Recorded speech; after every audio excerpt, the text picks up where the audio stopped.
Bienvenido al curso Edición Digital de Imágenes de nuestra universidad, la Universidad Privada de Santa Cruz de la Sierra, la UPSA.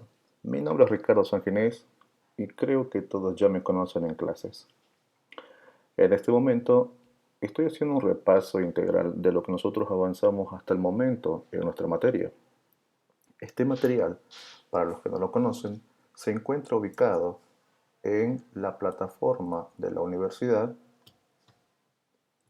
en el sitio virtual.upsa.edu.bo y dentro de sus cursos, según el grupo que a ustedes les ha asignado, deben tener una materia con este nombre y dentro de esa materia ustedes pueden encontrar dicho documento. El material que estamos viendo en este momento es edición digital de imágenes que está preparado como una presentación en PowerPoint destinada a solucionar los problemas iniciales que se tienen cuando empezamos con esta materia. En este apartado que se llama Introducción encontrarán este link de descarga que es edición digital de imágenes, que básicamente es el que estamos viendo en esta presentación. Y luego encontrarán links de video, uno que habla sobre todo el diseño, les recomiendo que lo revisen por favor, y el otro que habla de un documental de IDEO que tiene que ver con la famosa metodología Design Thinking. Ahora que vayamos viendo paso a paso este archivo, vamos a entender el uso y la finalidad. También se complementa con un manual de usuario de Illustrator CC 2015. Este manual de usuario está completamente en español y tiene un contenido aproximado de 300 páginas, si no me equivoco, es bastante grande, pero la versión es 2015 y esta versión es la que nosotros utilizamos en el laboratorio de cómputo de la universidad.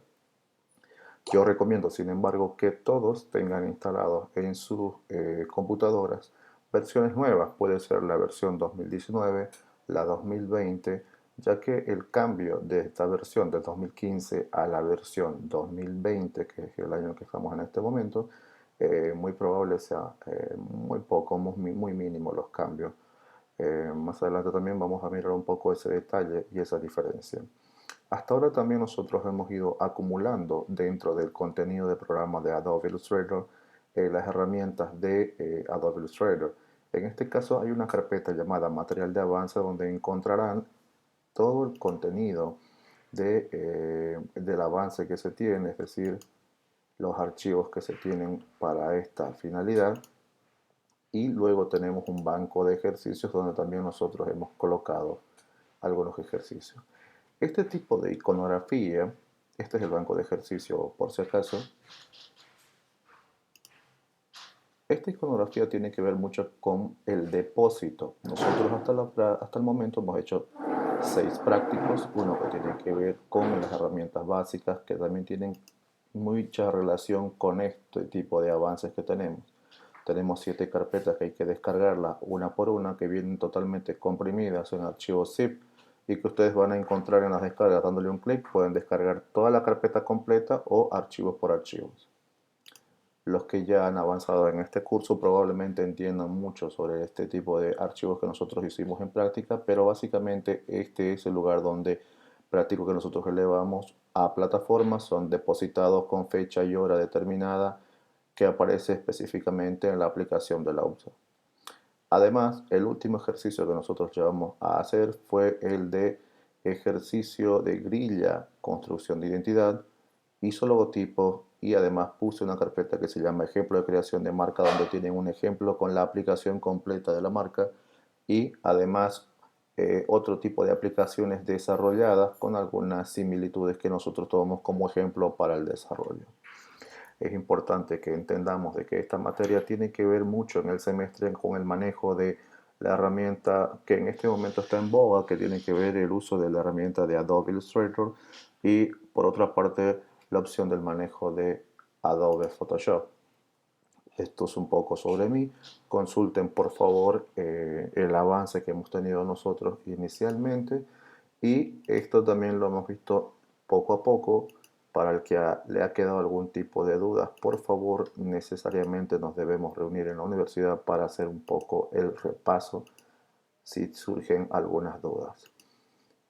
No me voy a detallar mucho tiempo en esto porque probablemente ustedes lo pueden revisar muy lentamente, pero en básicamente lo que yo quiero llegar al uso final de esto es en un aspecto que para mí es esencial, que todo mundo maneja, que es el tema de la diferencia entre colores en CMYK, la composición de RGB, y esto que básicamente es una especie de introducción para los que no estudian al menos diseño gráfico. Los que estudian diseño gráfico sí lo manejan muy bien, los que estudian comunicación corporativa y los que están en la línea de marketing tienen que entender este concepto inicial. Inicialmente hablamos de una línea gráfica que básicamente se enfoca en estos cuatro aspectos. Son mucho más extensos, pero nosotros pusimos como elementos principales la composición, el uso de la tipografía, el uso y aplicación de color y además un elemento importantísimo que tiene que ver con la ilustración y las imágenes. Y si nosotros lo queremos entender justamente en este punto donde nosotros vamos a hacer mucho hincapié en Illustrator y Photoshop, que básicamente son las herramientas que nosotros vamos a aprender en esta materia. Aquí dejo un ejemplo de lo que nosotros entendemos como una especie de lineamiento gráfico.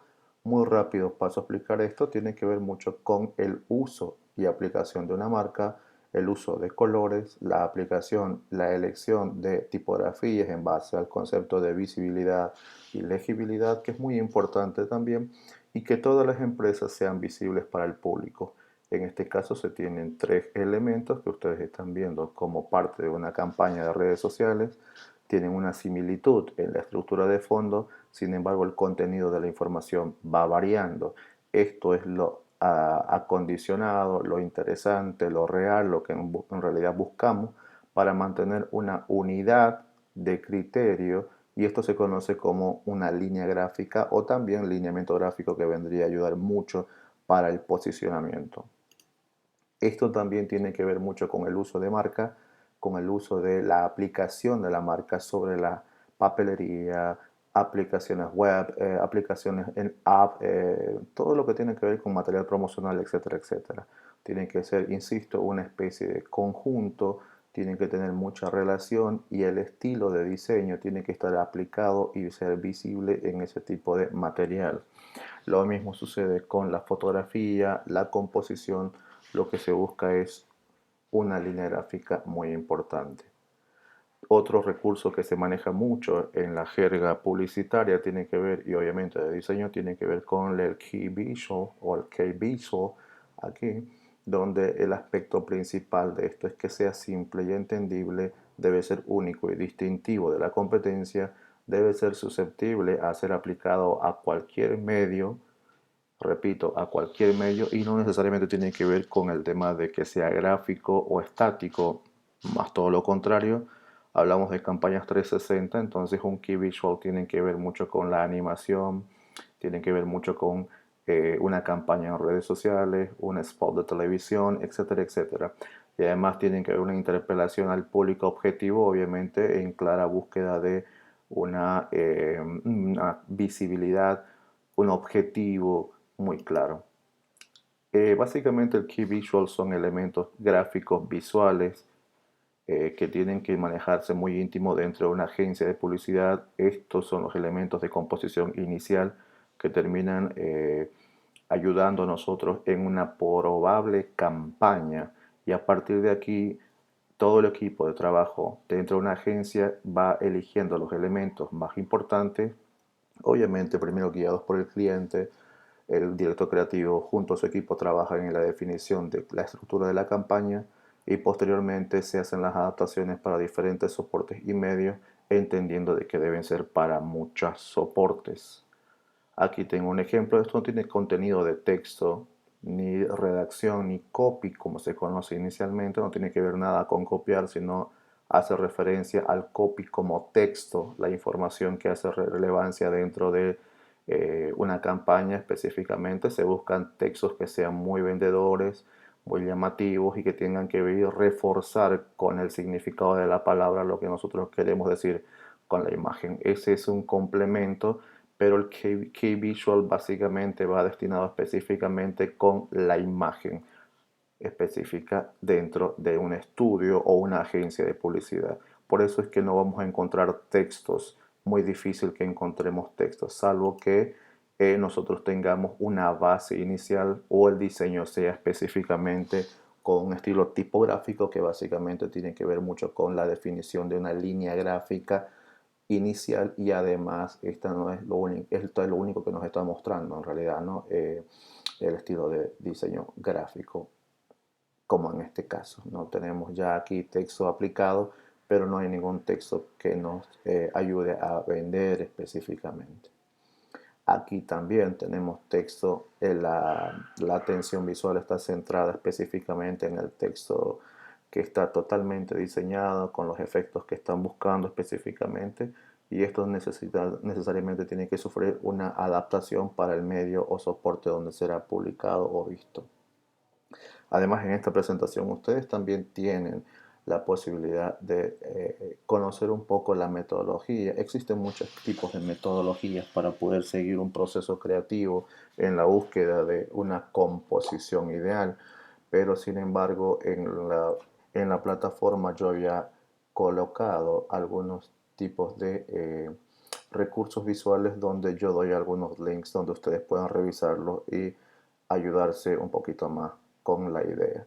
Pero el design thinking, en resumidas cuentas, no tiene que ver específicamente con diseñar algo, sino es una metodología de pensamiento visual que me ayuda a organizarme y tiene que ver más con eh, la búsqueda de información y no sentarse y esperar que la computadora o el software termine haciendo todo el trabajo por mí. El design thinking busca justamente eso, una investigación profunda, una organización, una planificación muy estructurada y es una herramienta que es valiosa para poder considerarla. Insisto, no es la única metodología que está visible o es la que se lleva a cabo, pero me parece que es una de las más completas y al menos en el área de la innovación se la utiliza mucho. En síntesis, esta podría ser la estrategia del proceso de diseño de cualquier cosa, no específicamente de gráfica, pero también el diseño gráfico la hace suya porque el proceso inicia con una etapa casi experimental y además muy intuitiva como comprender o lo que nosotros conocemos como empatizar, que básicamente tienen que ver con entender al cliente, al usuario final y entonces hay que conocerlo para producir algo. Y aquí están las etapas. Inicialmente, insisto, podríamos nosotros quedarnos mucho tiempo hablando sobre el design thinking. Esa no es la idea, pero es una herramienta que pueden ustedes utilizar mucho, ¿verdad? Se complementa con observar y con definir, que eso tiene que ver mucho con la experiencia de usuario. Esta es la etapa de la creatividad, donde ya empieza el proceso de ideación y conceptualización y posteriormente una etapa de prototipado o elaboración de una pieza final. Al final nosotros tenemos la etapa número 5 que habla de testear y una vez que ha sido testeado y evaluado y se pasa esta etapa, recién nosotros podemos implementar una campaña. Imaginemos una campaña de comunicación de cualquier negocio, empresa, fundación, cualquier compañía. Inicialmente, si nosotros no llevamos un proceso donde tengamos este elemento de testear o entendamos perfectamente la etapa de observación e investigación y comprensión o empatizar con el cliente, muy probablemente en esta etapa de implementación nosotros estemos destinando recursos que probablemente salgan muy caros porque en algún momento en una etapa del proceso no llevamos la información completa ni correcta, entonces podemos despilfarrar dinero en una campaña de este tipo, ¿no? Entonces el proceso del design thinking ayuda mucho en este sentido. Y esto es lo que a mí me interesa que nosotros empecemos a mirar, que es básicamente la diferencia entre el pensamiento visual y un poco tiene que ver con el pensamiento lógico, porque si nosotros entendemos para qué nos sirven los programas, vamos a entender de que los software o las herramientas digitales son eso, insisto, herramientas que nos van a ayudar a llegar a un proceso, a un punto final que nosotros estamos buscando, así como lo hace un crayón, como lo hace una regla, como lo hace un borrador o un lapicero, probablemente también la computadora, el software como el Illustrator que nos sirve para la parte vectorial, el Photoshop que nos sirve para hacer un retocado fotográfico y también para elaborar otro tipo de materiales. Hay que entender básicamente cómo funcionan. Y por último, el InDesign, que me ayuda a mí a tener una comprensión de la maquetación de revistas y periódicos, son una tríada inicial que ayuda mucho. Saber utilizar el software en su momento y para qué hay que saber elegir muy bien, y esto nos va a ayudar a generar este tipo de materiales. Por ejemplo, cartillas, campañas para redes sociales. Nosotros podríamos elaborar también gigantografías, pasacalles.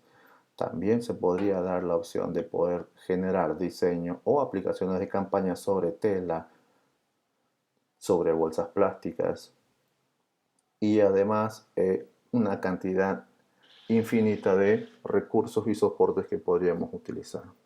Este punto de la resolución de imágenes es bastante importante porque se habla de el Illustrator y el Photoshop, y hay que diferenciar dos cosas. Una tiene que ver con el diseño de vectores o creación de vectores, en todo caso no diseño, y la otra tiene que ver mucho con la generación de mapas de bits. Entonces, para entender ese concepto, nosotros tenemos que volver a este punto. Cuando yo tengo una imagen, tanto en Photoshop como en Illustrator, entiendo de que todas tienen una resolución, y este apartado está destinado específicamente para el offset, ¿sí?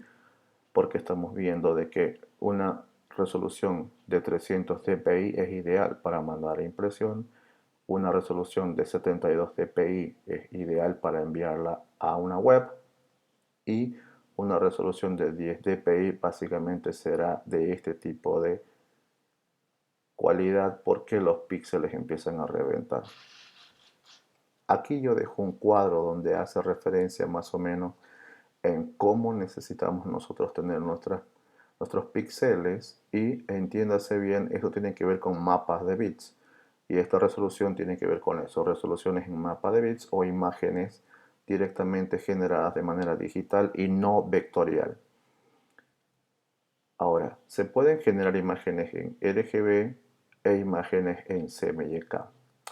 Las imágenes en RGB dice que la suma de los colores me va a dar como referencia un blanco, y por el contrario, en CMYK, que tienen que ver mucho con la parte de impresión, CMYK es igual a tintas, RGB es igual a luz. Es por eso que las imágenes que están en RGB tienden a ser más blancas, más iluminadas, y las imágenes que están en CMYK tienden a ser más oscuras o más sucias, por llamarlo de alguna forma.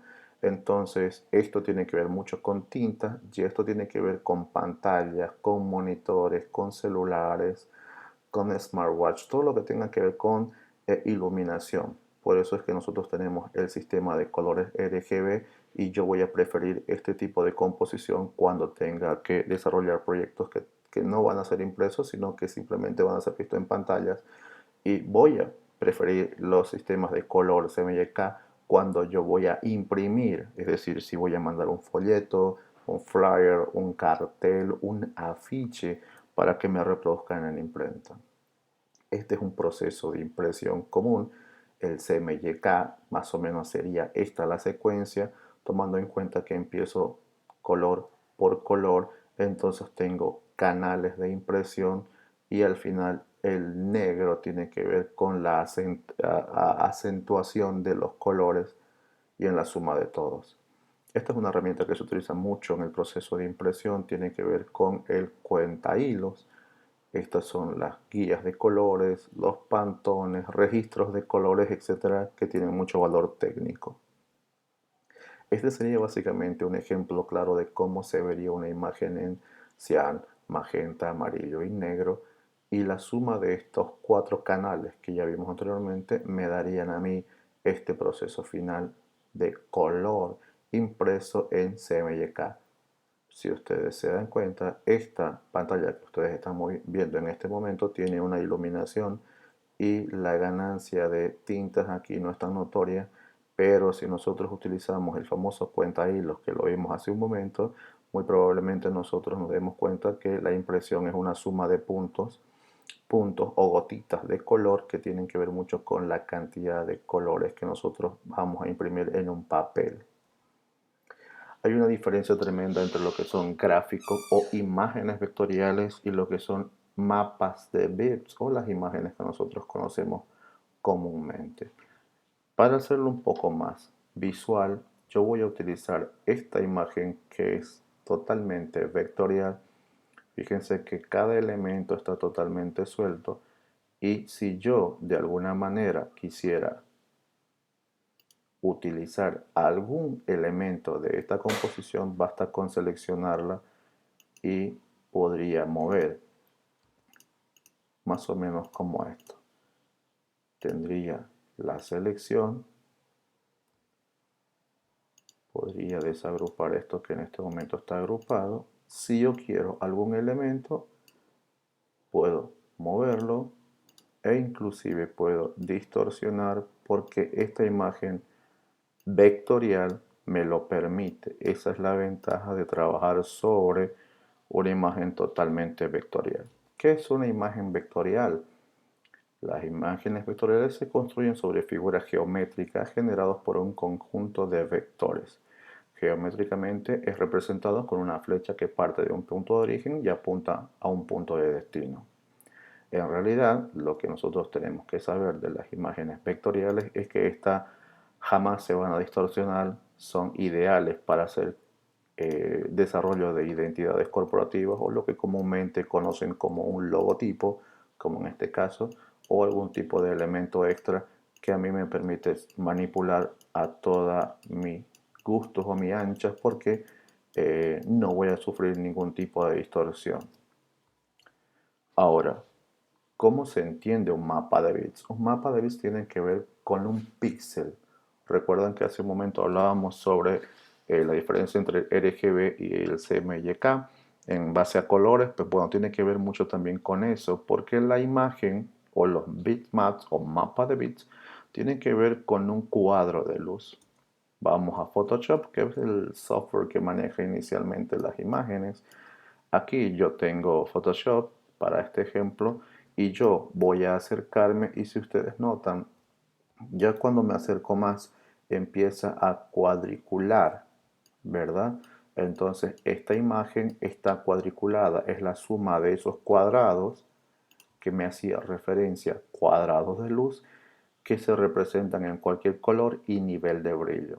Estos de aquí también pueden ser convertidos a CMYK o en su defecto quisiéramos nosotros manejarlo para RGB, también podríamos hacerlo. Y esto tiene que ver mucho también con la resolución que anteriormente nosotros veíamos. Entonces, la diferencia en vector tiene que ver mucho con que si yo quisiera acercarme o hacer esta imagen vectorial crecer, yo vería hasta el detalle y no habría ningún problema en modificar sus elementos sin ningún problema, porque estos son vectores que se pueden manipular a diferencia de este tipo de imágenes que son grupos, ¿verdad? De cuadros o píxeles que lo que yo haría es también se puede manipular, pero por bloques. Entonces yo podría mover bloques de texto o imágenes o retazos más o menos compuestos de una imagen, pero muy probablemente yo tenga que cuidar la opción de la resolución, que es la que nosotros estamos observando en este momento, que está a 72, que para un proceso de impresión, como me lo pide en los sistemas de offset, probablemente no funcionen. Este 72 estaría aceptado para las páginas web, pero para una impresión muy difícilmente nosotros podríamos considerarlo. Entonces, la diferencia entre un mapa de bits es que la imagen se va a pixelar o es la composición de cuadros de luz y el trazado vectorial o la imagen vectorial, ese problema no lo va a tener nunca. Entonces, si yo quisiera desarrollar alguna imagen vectorial, preferiblemente yo trabajaría en Illustrator y no en Photoshop. Pero si yo quisiera tener elementos mucho más llamativos, generar algunos efectos que sean casi realísticos, mi programa favorito sería Photoshop. Obviamente no son los únicos, simplemente que son los más comerciales del mercado. Además, aquí abajo encontramos también otro tipo de extensiones para imágenes de mapa de bits como BMP, mapa de bits para GIF, mapa de bits para JPG y mapa de bits para PNG. Algo que quiero que quede claro es que también una vez que yo hubiese generado algún tipo de imagen vectorial, esta podría ser guardada para una imagen en JPG, como me lo afirman en estas extensiones, o sus extensiones profesionales como TIFF o EPS, que son los que se está buscando para envío profesional. Estos, sin embargo, son ideales, al menos el PNG, para redes sociales porque tienen la cualidad de guardar una transparencia. En resumen, si yo quiero utilizar Illustrator, generaré imágenes vectoriales que jamás se van a distorsionar. Y por el contrario, si yo quiero utilizar un mapa de bits o una imagen digital, yo tengo que tener mucho cuidado con el tamaño, porque del tamaño y la resolución depende la calidad de la imagen. Es por eso que nosotros tenemos imágenes que están en la web y muy probablemente esas imágenes no nos sirvan para poder utilizar en nuestros proyectos si los queremos imprimir al menos, porque este tipo de imágenes están totalmente en 72 de resolución y sería casi imposible mandar a impresión porque en offset nos piden que sea 300 dpi de resolución. Ok, hasta aquí la introducción. Seguimos después con Illustrator.